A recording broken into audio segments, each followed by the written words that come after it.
Olá! Hoje vamos falar sobre a OPEP, que é a Organização dos Países Exportadores de Petróleo. Ela foi criada em 1960, sendo seus fundadores Irã, Iraque, Kuwait, Arábia Saudita e Venezuela. Ela também contém países como Argélia, Angola, Equador, Líbia, Nigéria e Emirados Árabes Unidos. Essa organização tem como objetivo a centralização da elaboração de políticas sobre a venda e a produção de petróleo dos países integrantes. Ela desenvolve estratégias na produção de petróleo e estabelece cotas na produção do mesmo, assim diminuindo a oferta e gerando, então, lucro para os países integrantes.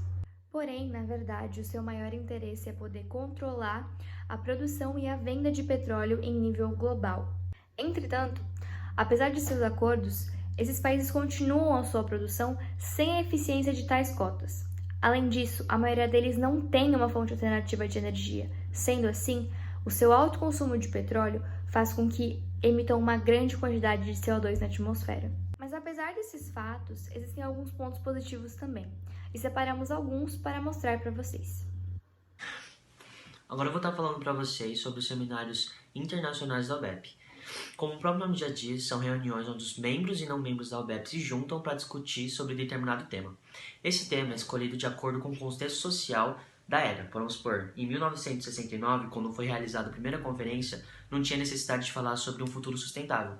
Agora, já na sétima conferência, que é a mais recente, 2018, era necessário falar sobre isso. Então, o tema foi Petróleo, Cooperação com o Futuro Sustentável. E nele, os participantes ouvem palestras, pesquisas e discutem sobre isso. É importante falar também que não é só falado sobre petróleo, é também financiamento global, desenvolvimento sustentável e meio ambiente. Em decorrência da pauta, como as sociedades modernas, baseadas na industrialização e consumo crescente de combustíveis fósseis, poderá aliar no desenvolvimento sustentável e acordos internacionais que mitiguem os efeitos sobre as mudanças climáticas, o estudioso Felipe de Pádua Fernandes Silva analisou a vulnerabilidade de países exportadores de petróleo à própria riqueza, caso dos países membros da OPEP. Ele diz que Equador e Venezuela se destacam por conta de suas formas de energias renováveis, em especial a hidráulica. Em complemento, o que mais gera eletricidade no Equador, segundo seu estudo, são as energias provenientes da cana-de-açúcar, ou seja, a biomassa.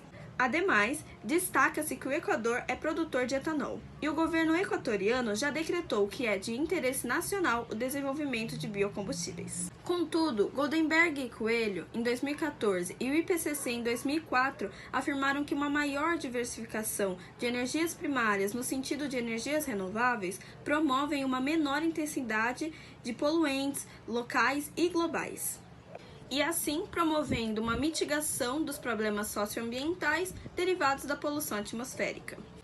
Nesse quesito, Venezuela e Equador se destacaram novamente por possuírem uma baixa intensidade energética e uma baixa intensidade de emissões de CO2, assim comparados com os outros membros dos países da OPEP. E no caso dos países membros da OPEP, as fontes de energias renováveis propiciaram também empregos e uma maior segurança energética. Bom, a participação da OPEP na emissão de gás carbônico não é tão grande, mas ainda assim é crescente. Então, em contrapartida a esses dados, além da produção de energia elétrica a partir de fontes não renováveis na América Latina, a gente tem também o exemplo dos países da costa oeste da África, né? Que são Angola, Gabão e Nigéria. Então, em 2015, 50% da energia elétrica da Angola, 40% do Gabão e 20% da Nigéria veio da geração hidráulica. Em relação aos países do Oriente Médio e do Norte da África, eles têm metas para aumentar a produção a partir das fontes não renováveis, mas o que se destaca mesmo no caso deles é a política de cotas da OPEP, em que eles tentam diminuir a produção, né? Criar ali uma régua.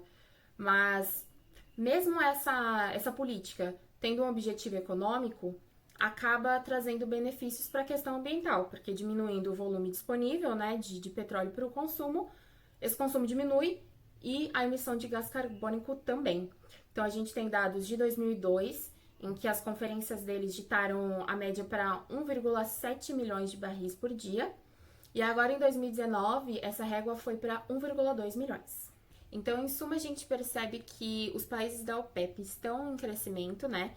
Mas esse desenvolvimento pode ser sim sustentável se eles continuarem aumentando e batendo as suas metas de produção de energia a partir de fontes não renováveis e, claro, diminuindo a sua dependência do petróleo.